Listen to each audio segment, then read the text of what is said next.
Hello and welcome to Infinity. I'm Charlie Seraphin. For the next half hour, we're going to be exploring the world of dreams. Our guest is Patricia Garfield, whose work is focused on the mystical as well as the psychological aspects of dreams. Dr. Garfield is the author of Creative Dreaming, also Pathway to Ecstasy, The Way of the Dream Mandala, and Your Child's Dreams. Dr. Garfield, maybe we better do a very basic question to start with. What's a dream? Oh, Charlie, that's a more complicated question than you might think. Dreams are different things to different people. My way of looking at dreams is multi-leveled. On one level, they're part of our physiological cycle. They are part of the rhythm that our body goes through. In this case, during the night. Periodically, in increasingly longer periods, we have this activation of the central nervous system. But on another level, of course, I believe that dreams are psychologically important, that they tell us about what's going on in our life at the moment, about various problems that we're having or things that are occupying our mind. And yet, at another level, dreams sometimes seem to put us in touch with something we don't understand at all. You might call it something beyond, you might call it the infinitive. It's something that every dreamer has access to, these three levels in the dream, to get information about their body, to understand about their personality, and sometimes to connect in a kind of ESP way with this larger self. Some people in our society suggest that they never dream, or at least they never remember their dreams. And I remember you and I met in another life, so to speak, at another station many years ago, and we talked about creative dreaming. You have done extensive research with peoples in various parts of the world that regularly encourage children from the earliest ages to remember their dreams and to consciously shape their dreams. Yes. But it is true that many people in our culture don't recall their dreams. And that is a memory skill. And it's one that can be acquired. Anyone who begins to understand what your dreams can do for you might want to take the time and the trouble to pay attention to them, because they're telling you a lot about yourself. It's truly important. Well, what about the stereotype again in this culture that says he's just a dreamer or she's just a dreamer? They're never going to get anywhere in this world because they're really, all they do is they spend their time dreaming. Well, you know, the word dream is applied in a number of directions, and that's certainly one of them. But another, of course, is as the ideal. I have a dream, you know? I have something special, something wonderful. My dreams came true. Is, you know, the accomplishment of life's goals. So dreams, it's used in a variety of ways, of course, and I like to look at the positive side of dreams. In a recent phenomenon here in the Bay Area, we had an athletic contest that was perhaps blown all out of proportion, but the Super Bowl is a major world media event, and prior to the game, we talked to a number of players who suggested that the participants in an athletic contest like that would review in their mind, or would go through in a sort of dream state, that contest 20, 30, 40 times, the entire game, every play and every possible situation. The difficulty with that, the wonderful thing for the 49ers is that they won the game and they lived their dream to fulfillment, but the people on the other team also were living a dream, and I guess that would have turned out to be a nightmare in their conscious state. Probably so, from the way things went. Is that considered dreaming, when you sit down consciously to conjure up images of something that is about to happen? Well, you know, they're very much connected, Charlie, and I'm glad you brought that up. The kind of mental practice that one might do when you're imagining, how is the game going to go? You know, what should I do if so-and-so happens? You're rehearsing, in a way, how you will cope. And that very same process takes place in dreams as well.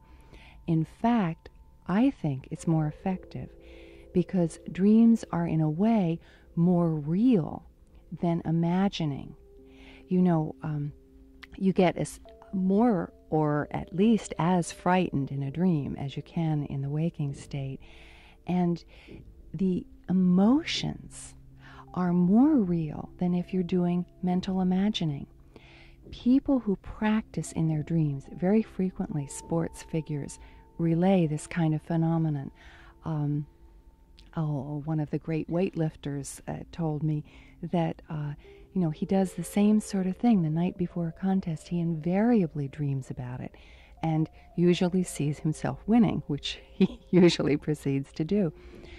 But even if it's a bad dream, Charlie, by dreaming about what's coming up the next day in our life, what we have to cope with, we are in effect practicing, and our skills are often more refined as a result of it.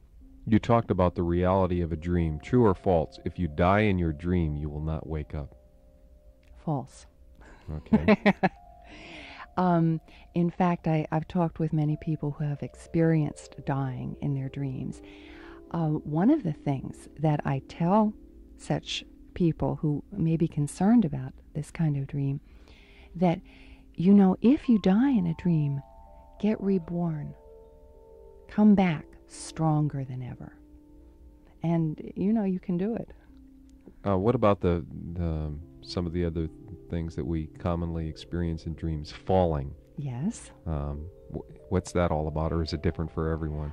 Well, there seems to be a common core with a falling dream, Charlie. It's one of the most common dream themes, usually very frightening to the dreamer, and you awake with a start. It happens so much that I suspect there's a real physiological basis for the experience. But symbolically, it often suggests that the dreamer is feeling no solid ground underneath them, that they have lost confidence, or they feel as though they've had no support in a particular situation. That's the kind of time you're likely to have a nightmare about falling. And of course, I have a suggestion for that too, which is relax. Let yourself fall. Fall gently and land gently, and go and find the wonderful things that are there. Better yet, next time you have that dream of falling, begin to fly. Move out through space. Make it active rather than passive. And of course, that's one of my major messages to dreamers, is to change their role from that of passive victim to active participant. How are dreams incorporated into the culture of the American Indian? Well, they play a very important role, as you probably know. The whole concept of the vision quest, for instance, where the Indian who was seeking what to do with life, what's the goal of my life, what's the purpose of my life, would in effect isolate themselves in various ways, usually high places in the mountains, and seek deliberate contact with a figure from their dreams who would become their life guide. And for instance, they might dream of an eagle appearing to them who would tell them that they were going to be, for example, a medicine man, that they would have healing power, and that they should use a particular plant that grows on the west side of, such and such a mountain, and frequently teach a song. The American Indians had a pattern that they expected in their dreams, and this pattern was then often fulfilled out of expectation, but the person really derived a sense of personal power from such contact.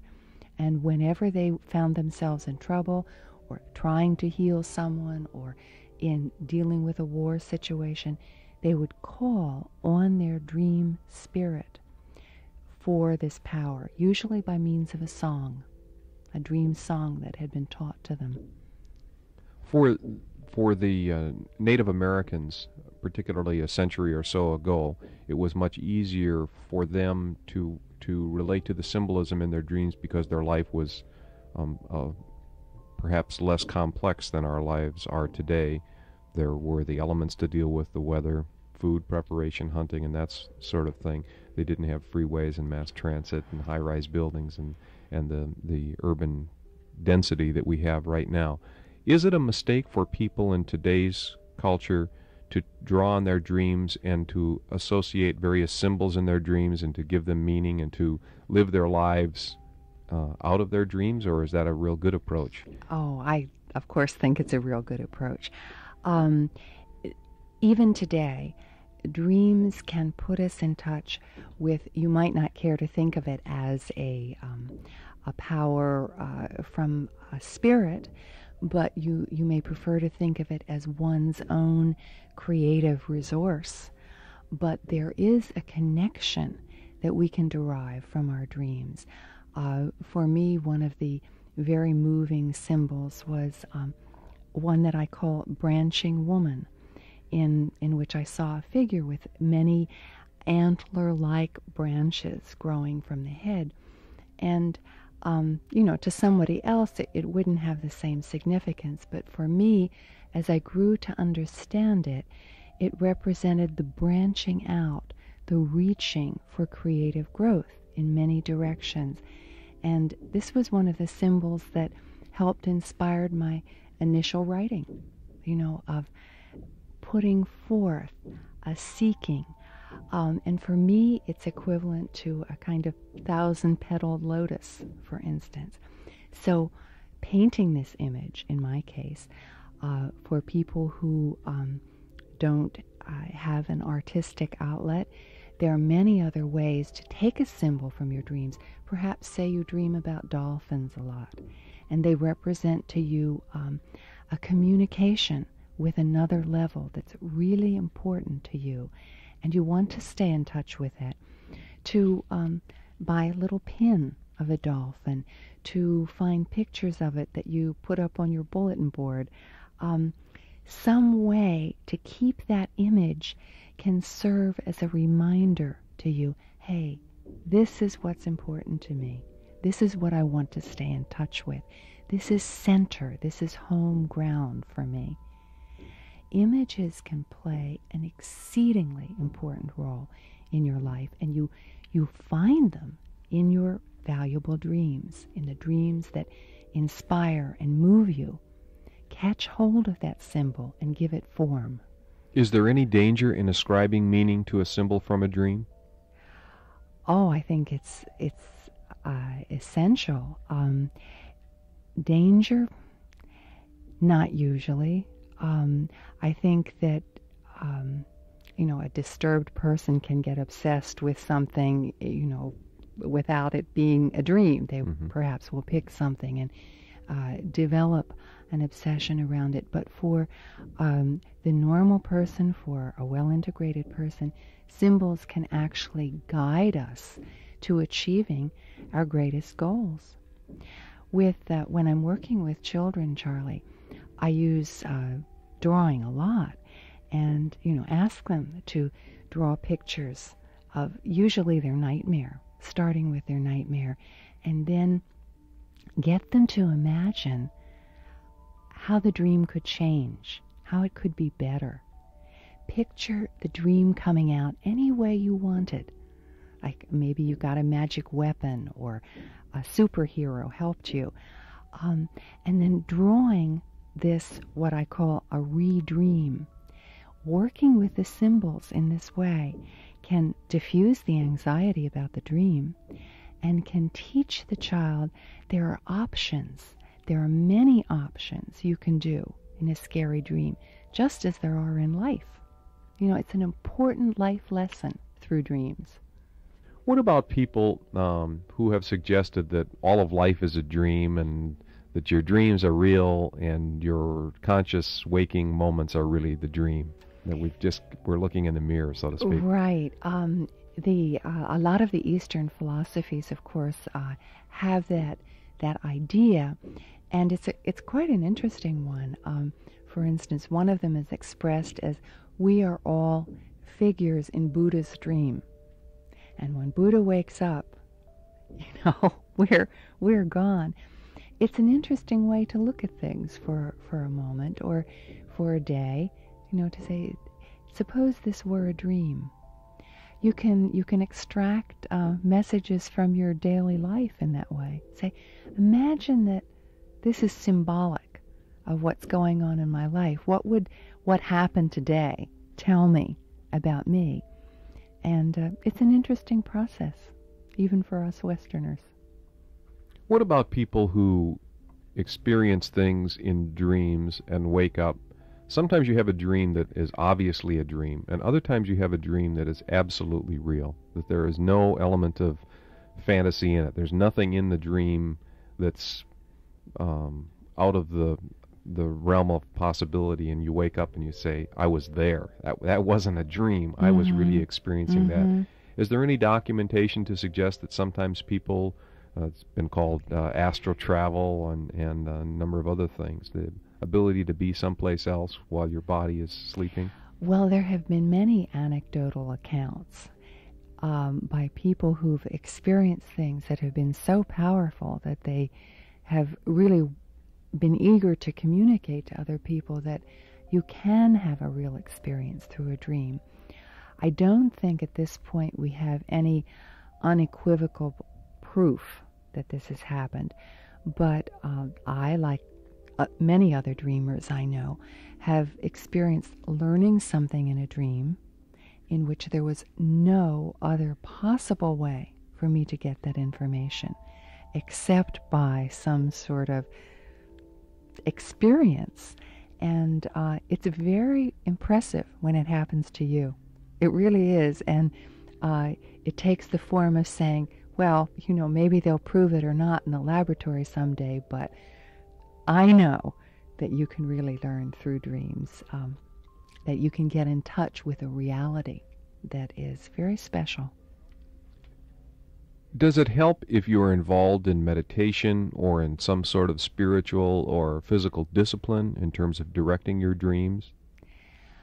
Well, some of the spiritual disciplines have actual techniques for developing what you might call dream consciousness.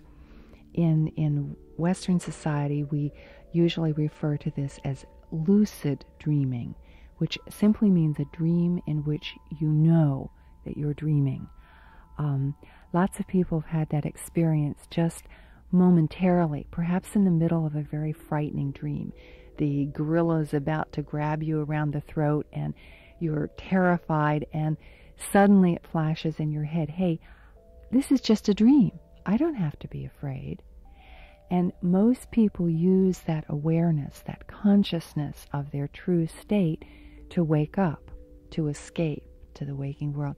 Some people decide to stay asleep and see what will happen, to experience the dream without the fear. And the disciplines which promote lucid dreaming teach recognizing the dream as a dream while it's happening. And they deliberately develop the skill of being able to change things in a lucid dream, of making a big thing small, for instance, or making many things converge into one, or the opposite, breaking them apart. Maybe you see a big horse and you make 100 little horses. They teach you to play with the dream so that you understand the quality of dreaming, that it's pliable, that it's movable, that it doesn't have actual substance, it has shapeable kind of substance. And they use this understanding as a basis of teaching about consciousness in general and developing self-remembering to a high degree. Some very interesting techniques buried in that material. How do you counsel people who don't have the ability at first attempt to recall their dreams? How do you teach them to begin recalling their dreams so they can start shaping their dreams so they can make it a productive experience? Mm-hmm. Well, of course, it's essential to remember your dreams in order to gain from them in the ways that we're talking about.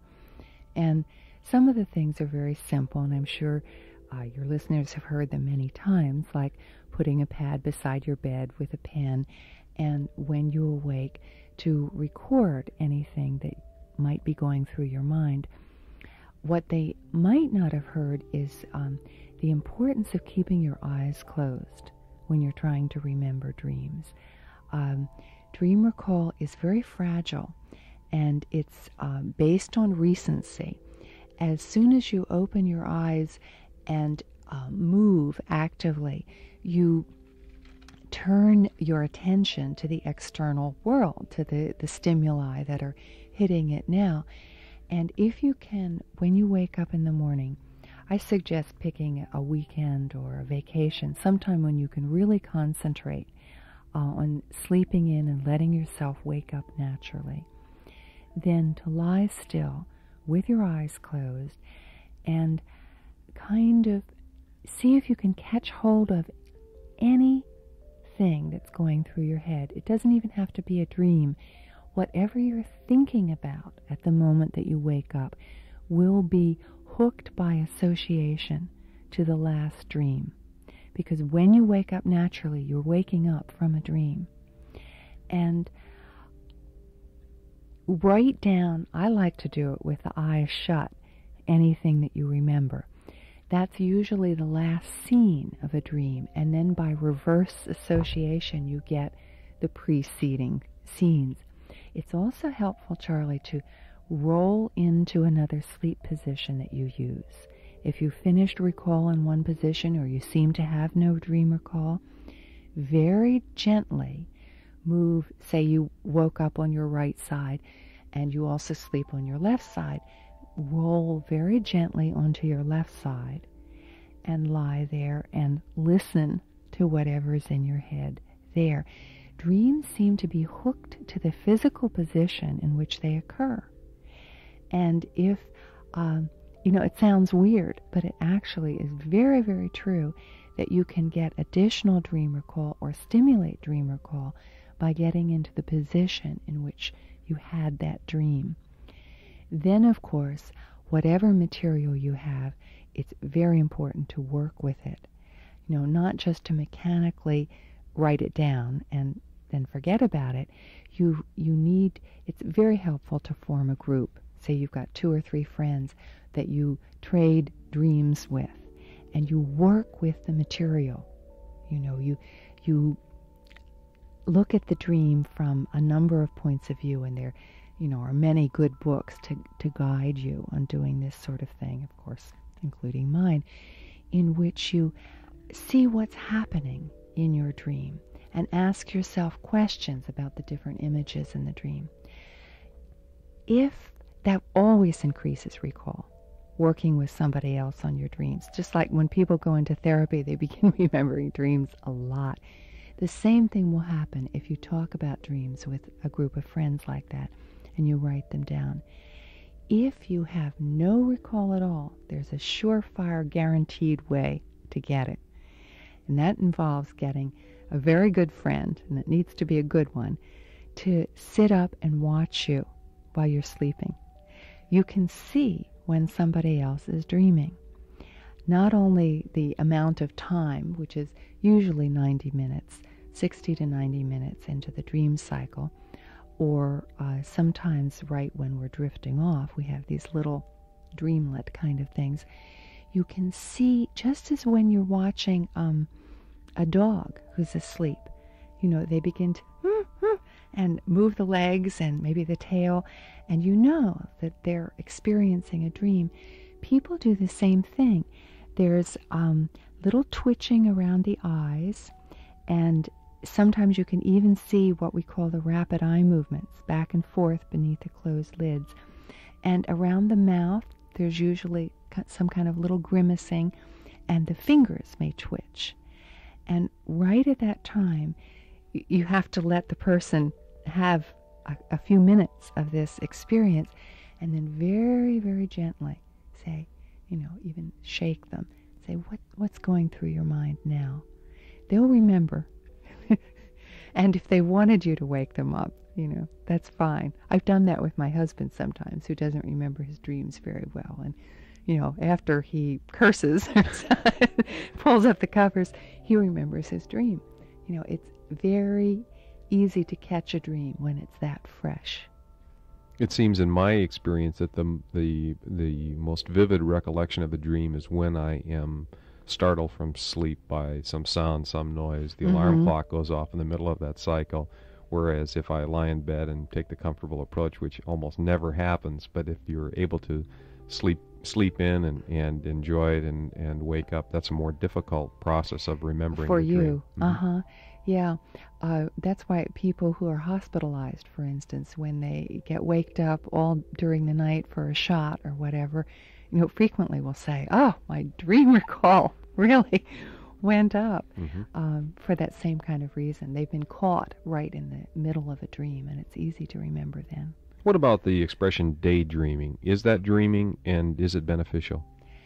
Well, it's not dreaming in the sense that it's a rapid eye movement period, that the physiological dream definition would depend upon.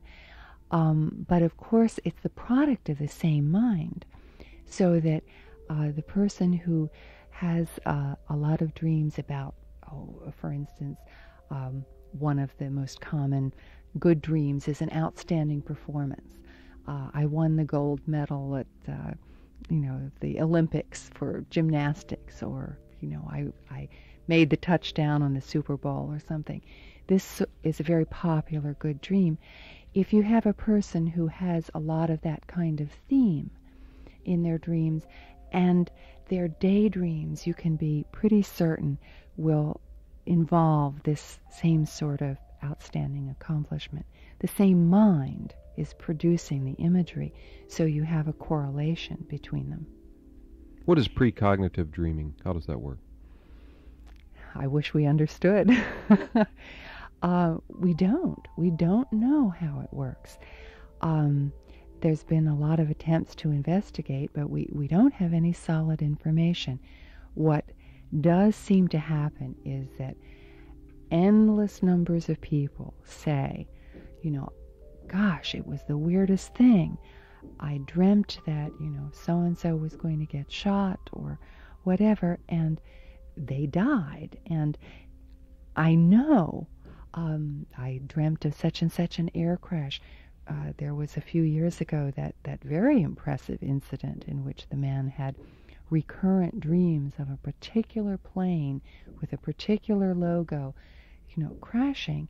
And he was so disturbed by his dream, he went to the trouble to contact the Aeronautics Board, and so that there were records of his dream before the crash occurred. But indeed, that particular plane did crash.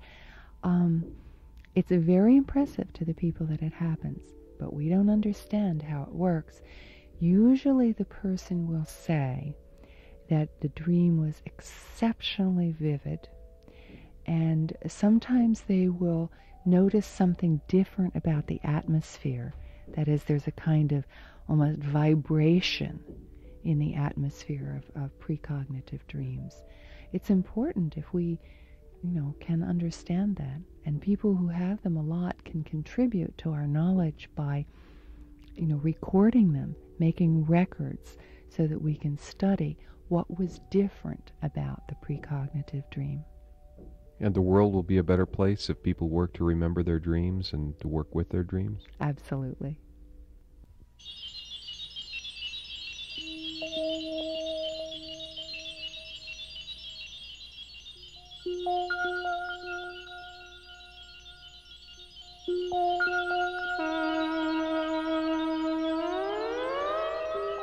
This is Infinity.